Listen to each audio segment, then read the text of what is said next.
Ang susunod na programa ay rated PG. Patnubay at gabay ng magulang ay kailangan sa mga batang manonood.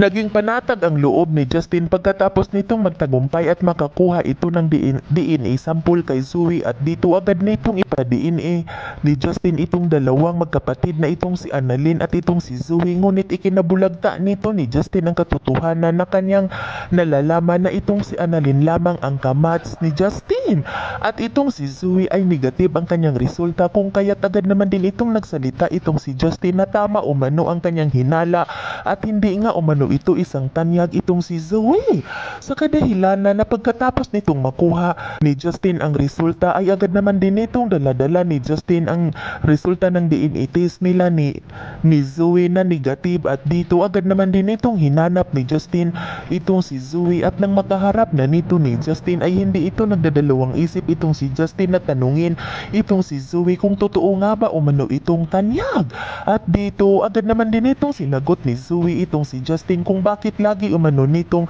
dinidiin ni Justin na hindi umano ito totoong tanyag itong si Zoe, kung ano umano ang katibayan ni Justin na magpapatunay na hindi nga umano siya totoong tanyag dahil anak naman umano siya ng kanyang daddy na itong si Dr. Tanyag at si Dr. Tanyag umano ang kanyang ama, kung bakit lagi umano nitong sinasabi ni Justin sa kanya na hindi umano ito isang tanyag si Zoe. At dito, agad naman din itong sinabihan ni Justin itong si Zoe na wag na umano itong magsisinungaling pa. Ngayong alam na umano nito ni Justin ang katotohanan dahil lumabas na umano ang resulta ng pinadiin test ni Justin.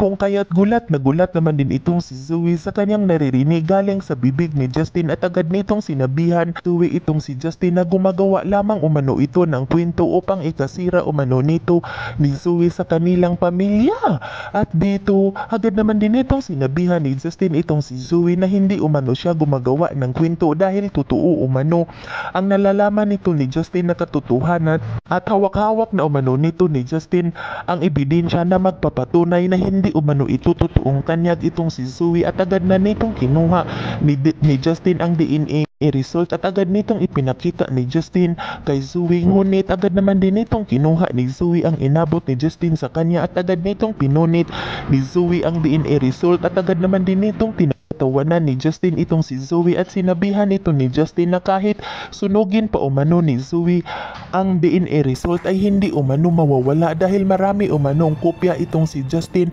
at pinapatunayan lang umano nito ni Zoe na hindi umano siya karapat dapat na magiging tanyag dahil hindi naman talaga umano siya anak ng kanyang tito Robert.